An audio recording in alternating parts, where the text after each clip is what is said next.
Hello, Virgo. Welcome to the Plaid Sheep Oracle. Oh, I like your reading, Virgo. So we begin with this leaf unfurling card. Blue printed planned buds poke from slender twigs, signaling growth. Known purpose. New dew-drenched beads swell and tremble, assembling and unfolding, superseding winter's icy grief. A fresh unfurling spring-tender green leaf. Like all the other awakening leaves, each is precious and essential to the wholeness of the Yggdrasil tree.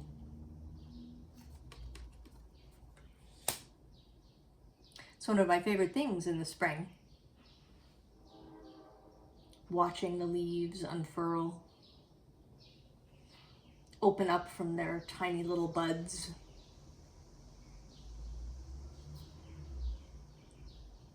And I think that you clearly are unfurling. We talked yesterday about Capricorns and often cardinal signs needs for control. But I actually think that it's a more universal idea. There may be certain signs and energies have a greater propensity for wanting a lot of control. But I think that in the world that we live in, it's an increasing, I don't want to call it a malady. An increasing need because the world seems extra chaotic. And you, Virgo, do have a propensity for control. I think it's a cardinal thing. I think it's also an earth sign thing to control the physical aspects of one's existence. And then you've also got that mental component that Mercury gives you. And some of the shadow aspects that can happen for Virgo are over-controlling or being, overly sensitive to disorder.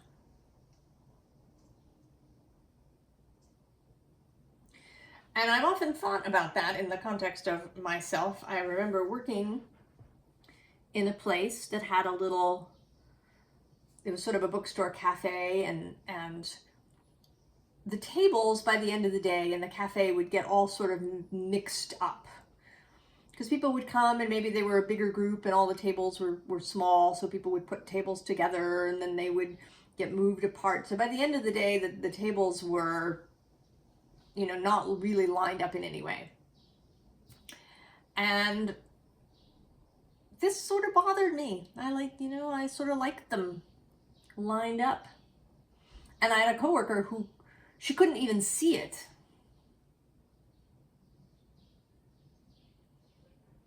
She couldn't even sort of see what I was seeing. And I think some of that is energy. I don't think she had any Virgo energy in her chart. But some of it is also what we need. What is it? What was it that I was looking for in the order? Was it merely an aesthetic question? Or was it something else? And so I would deliberately not put the tables in order. Just to see, what was it about that made me uncomfortable? And maybe you've been exploring this. Because while it can be very useful to be able to see something that's out of pattern and out of order, that's a really good skill. It has a lot of uses in the world. But when it goes too far, like most things, when it becomes debilitating, when, you know, some disorder is really distracting, when you have to fix things or clean things because you just can't take it, when you have to keep your world very controlled in order to feel okay, that's a problem, because it lessens your choices.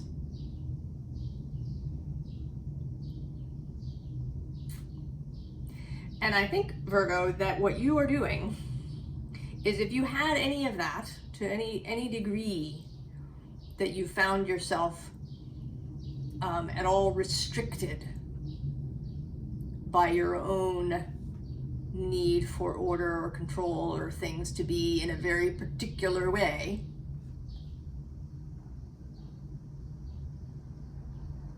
sort of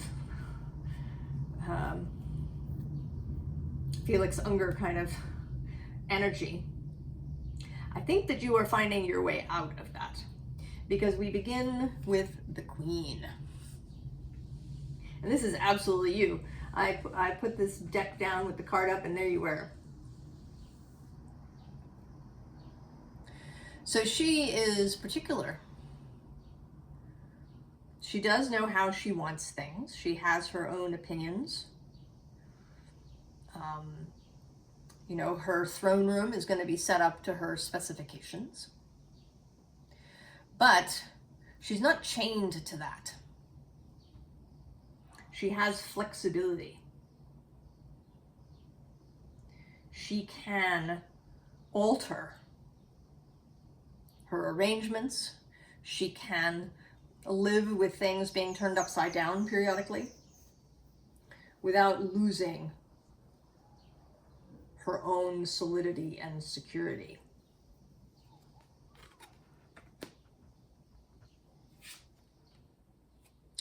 And this bee is similar. The subtitle is Luck, Industriousness, Sweet Victory. Bees, of course, at least hive bees, are very sort of ordered. They make those, you know, ordered cells of beeswax that turn into the hive.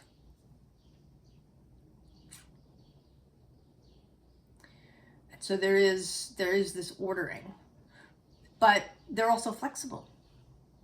All right, they can pick up as a swarm and move to a whole other hive if this is necessary.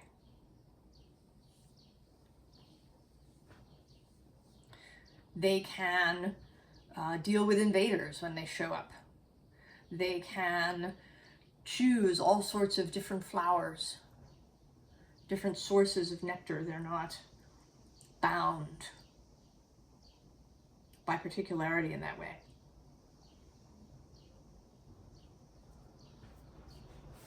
And it's that ability to embrace diversity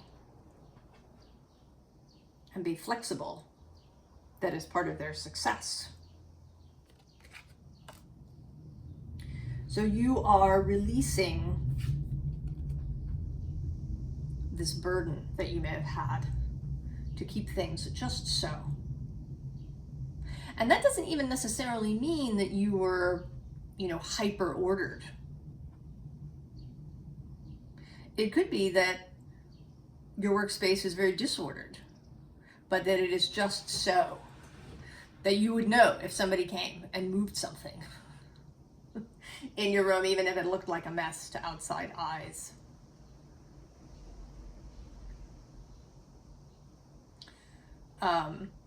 You know, I would say the Virgo energy, it's not really about, you know, if we want to say that, using the term neat freak, it's about particularity. That things are just so.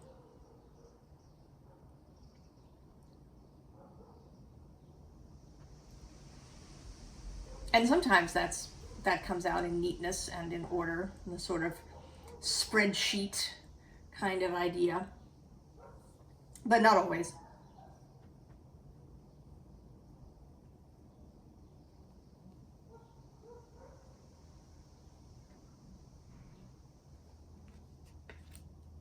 And you are leaving that, the burden aspect of that behind. And releasing or learning to be in relationship with any fear that you have around letting go of that need. You know, maybe letting somebody else, you know, do something. Somebody else cook the dinner or clean the bathroom or,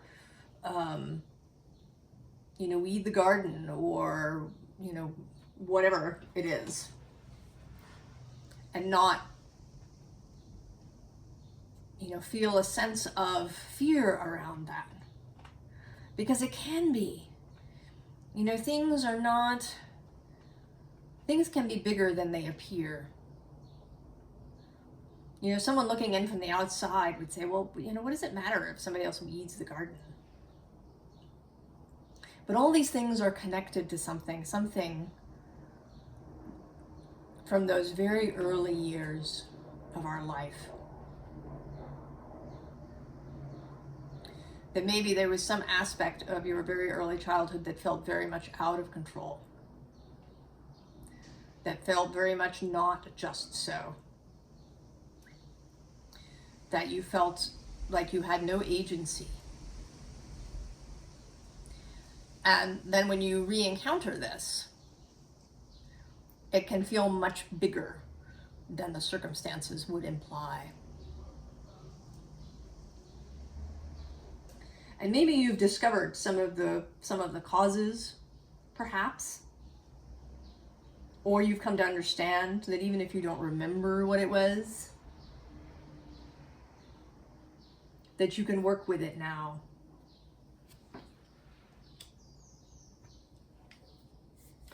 So moving forward, we have this justice. Finding balance, being able, and this justice is interesting because there's all sorts of things going on here. She's got more than 2 arms. There's this British bobby down here. There's butterflies showing up, coming forever. There's like all kinds of things going on.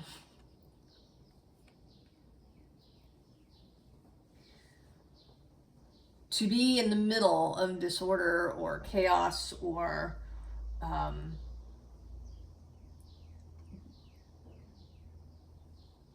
you know, people doing their thing,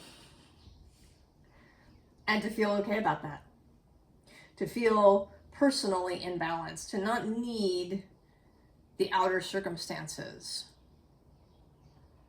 to be just so in order for your inner circumstances to be just so.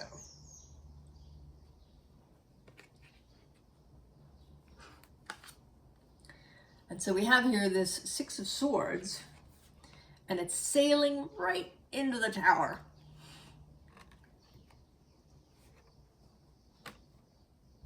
So I don't know what maybe you've been avoiding, Virgo.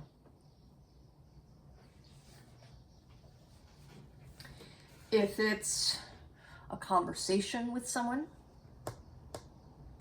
that's sort of coming up, some decision to be made,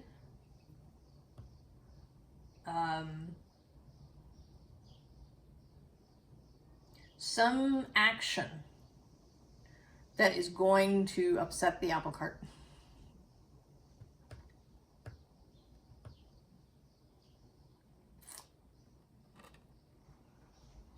There's something is going to change rather radically.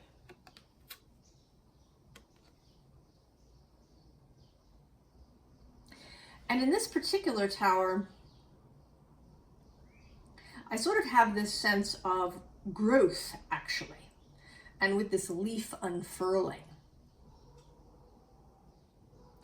It's almost like you're unfurling and taking up more space. than you did before. Like this tower is almost not breaking up. It's getting bigger. So it's not that you're dismantling something. It's that you are expanding. You are taking up more space than you did before. And this is, of course, causing change around you. If you have a company and you're choosing to expand, you're going to need probably to hire more employees, get a bigger space. Maybe you've made the decision to have children. For sure. I don't have children, but I have 7 nieces and nephews, and I have friends with children. So the one thing that does not survive having children is the just so of your life.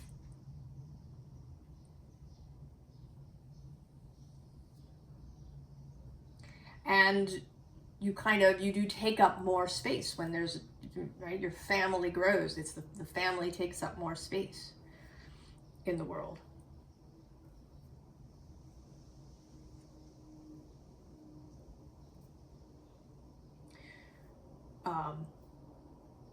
So whatever it is that you are doing, Virgo, there is an expansion happening. And at least for a while, it's not going to be just so.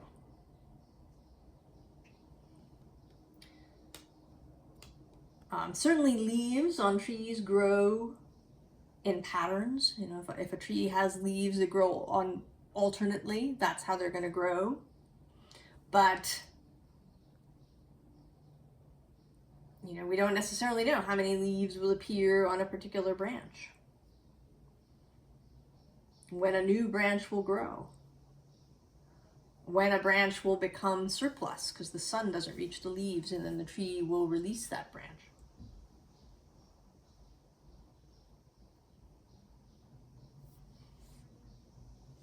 So there is order, but also flexibility and flow.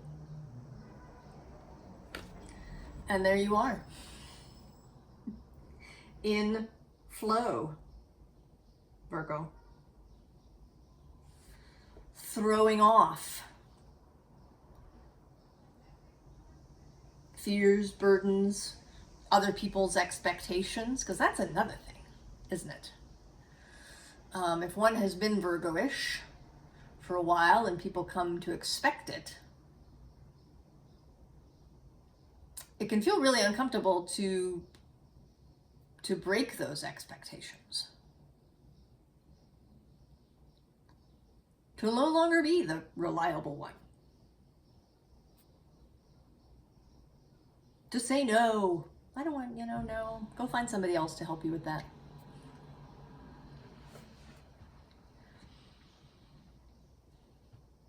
So to free oneself of both internal and external expectations. And to take up more space in the world. And not, I'm going to harp again, as I have in the past, about this idea, this trope of, you put your oxygen mask on first. Because if you don't do that, then you can't help other people. And that idea presupposes that your only purpose is to help other people. That your only purpose for being here is to serve.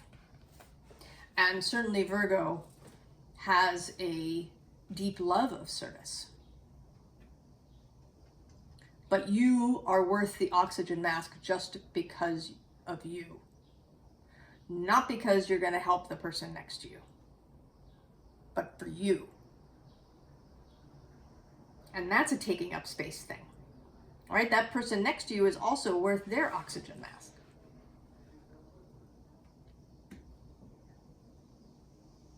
And if you have the desire, the willingness, the ability to be of service, to help others who need it,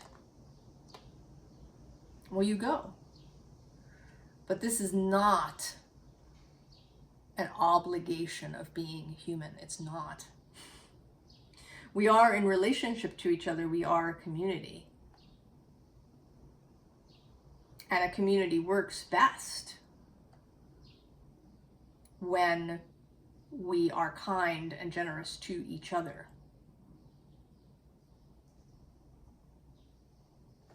But it is a matter of joy.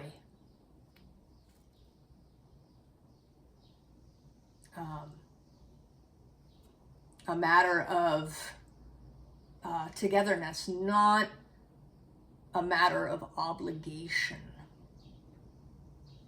of should.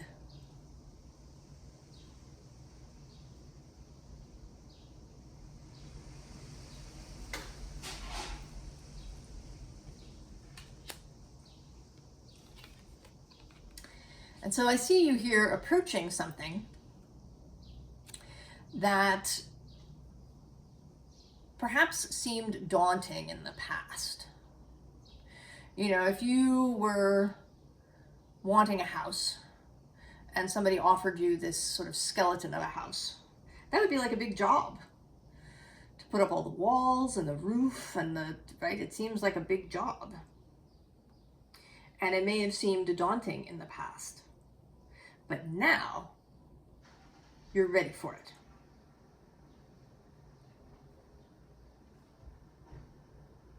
You're looking forward. You are eager for whatever this challenge is. There's a joy in it for you. Because you're no longer hampered by all that weight.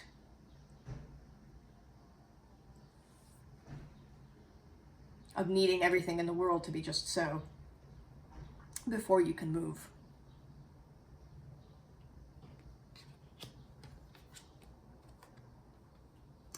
So then you have your big day.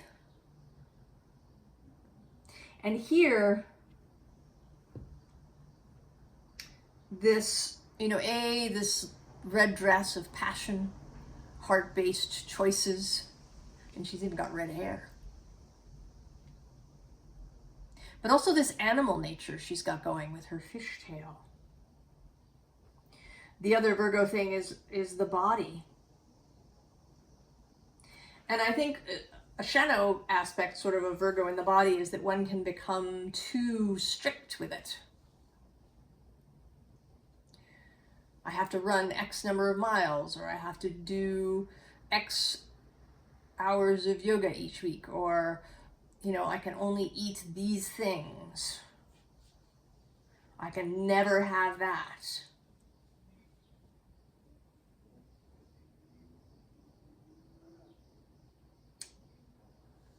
To have the just so applying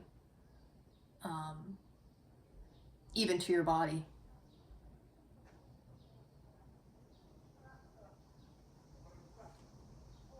And here there is a much greater acceptance of the mutability of the body. You are a mutable sign, Virgo.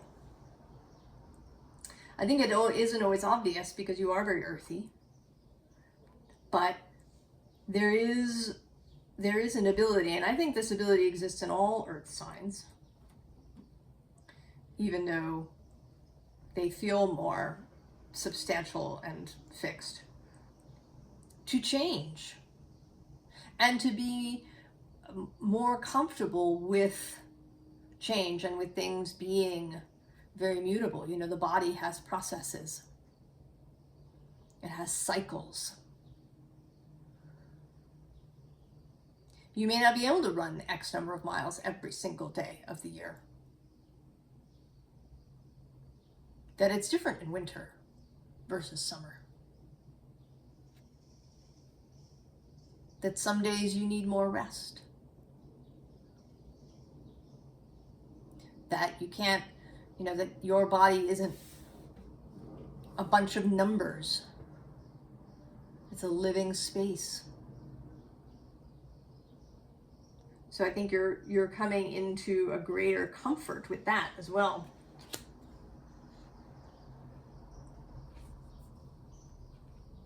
So we have completion here.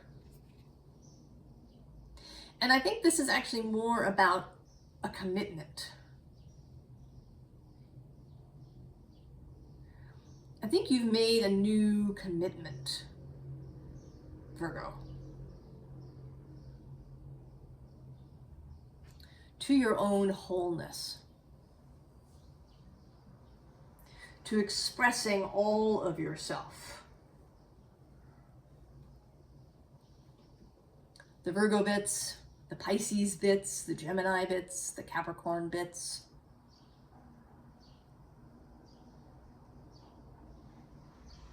To really see yourself as a whole being. John O'Donohue talks about this. I think it's in Anam Cara. About talking to somebody and having them talk about themselves in diagnoses or in kind of the language of psychology. And how he's, seeing this beautiful, mystical whole being in front of him who has reduced themselves with these labels.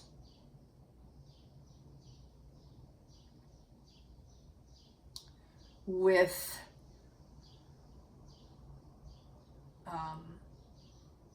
ways that they've boxed themselves in.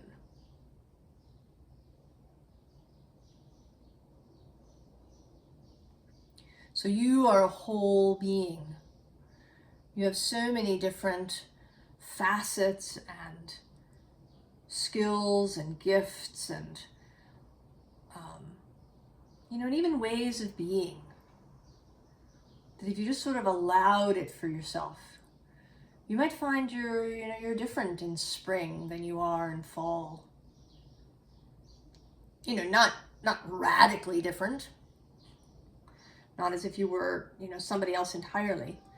But that different aspects of yourself might come out.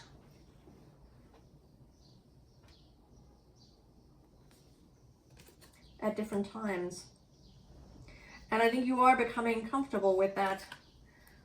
With these lower world, deep, dark energies. The spaces that we don't want to look sometimes, that don't, that don't seem appropriate, that aren't Instagrammable.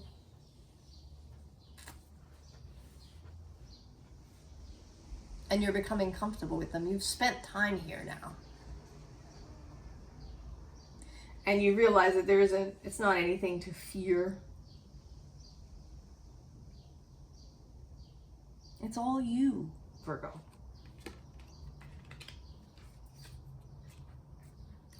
And then we have Pachamama. Earth herself. Calling you. Welcoming you. Into your wholeness. And into relationship with her. And with the world as a whole. Not just the natural world, but the human, sort of the civilizational world, which, strictly speaking, is natural, as human beings are natural.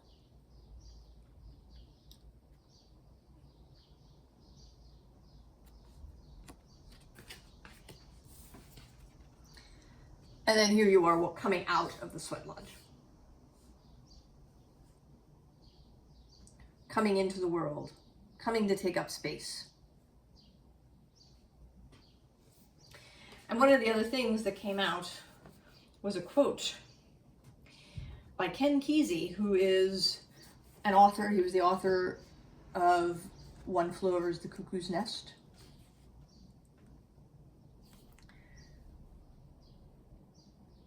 It isn't by getting out of the world that we become enlightened, but by getting into the world, by getting so tuned in that we can ride the wave of our existence and never get tossed because we become the waves.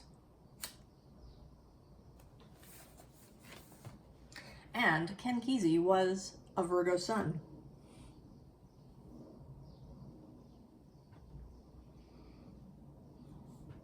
And he did all sorts of crazy stuff.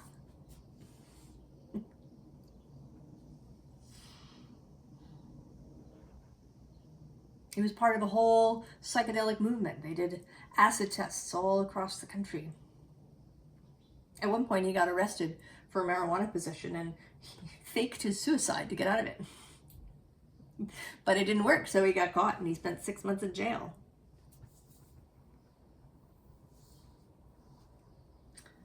Breaking the rules.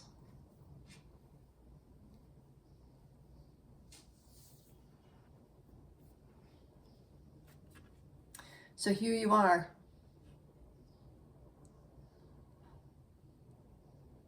Finding this equilibrium in your own mind. This is a Gemini card, traditionally, the 9 of air, the 9 of swords. And Gemini is your sibling sign, also held by Mercury. You may want to watch the Gemini reading, actually, of being Mercury.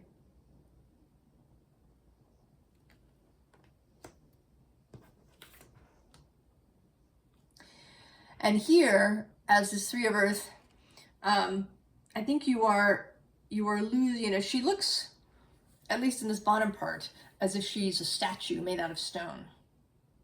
And I think you are coming out of that, right? You are coming back into whole, full-blooded, pulsing humanity.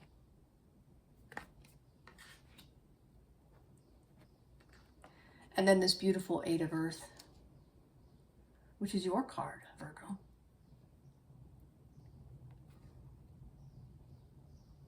Sacred work. The joy of doing something that makes your heart sing. Connection to art and music. Connection to the sacred.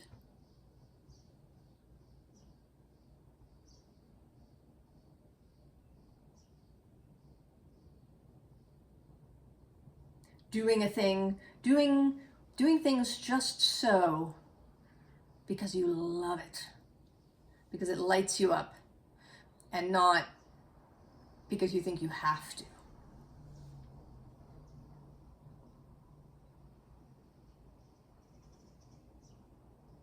And also being flexible and allowing a thing its own growth and expression.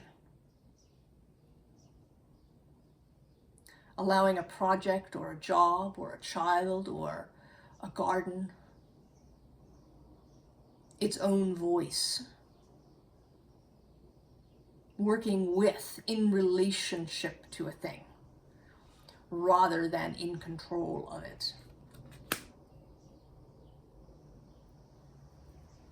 So advice.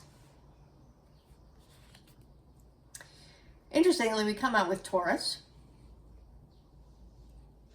And I think that's partly because Uranus is at the moment traveling through Taurus, is trining your energy. So that energy of change, of innovation, of doing things differently, of seeing the earth element differently is all in play. Leaning into change. Leaning into all that Taurus stuff, nature, sensuality, digging your toes in the dirt or the sand, the smell of soil after the rain. And the taking up of space, right? Taurus as earth, as space, as land.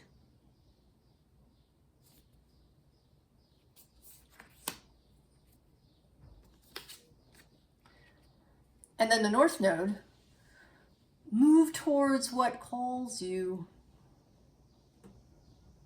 Move towards where the flow takes you. Move towards the heart choices. And maybe, astrologically, to check out where your North Node is. And find out more about that. What does that mean? What is your nodal axis about?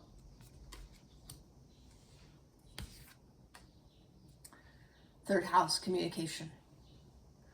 Don't keep things a secret. Don't hide this expansion that's taking place. Talk to people about it.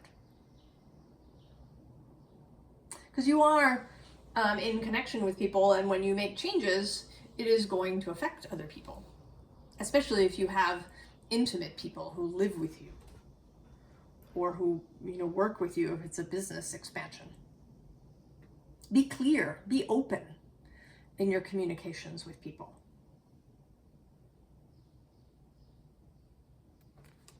And that actually brings us to a second quote by Allen Ginsberg, who is a contemporary and a friend, I think, of Ken Kesey. He's a poet. Follow your inner moonlight. Don't hide the madness.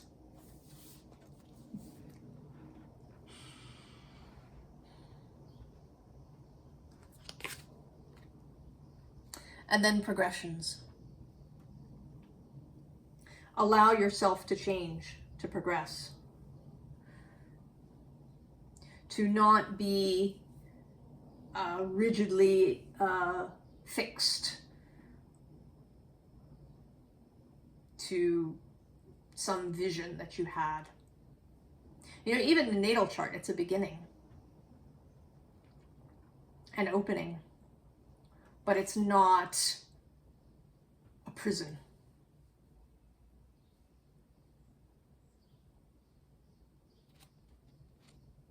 And in fact, the idea of secondary progressions sort of supports that. And you can look, I'm not going to talk too much here about it, but you can look up what secondary progressions are in astrology. And check that out for yourself too. It may illuminate some things for you.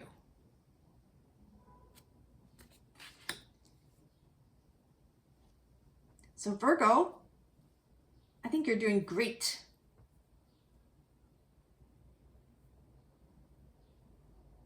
I think you're going to have a lot of fun with this unfurling that you're doing. And that whatever this project is that seemed too daunting, I think it's going to seem totally doable. And certainly, again, astrologically in this moment, Jupiter is about to make an exact conjunction to the North Node in Taurus. A real energy of possibility, North Node and Jupiter together. And you can ride that wave too. I wish you all the very best, Virgo, and I'll see you next time. So long.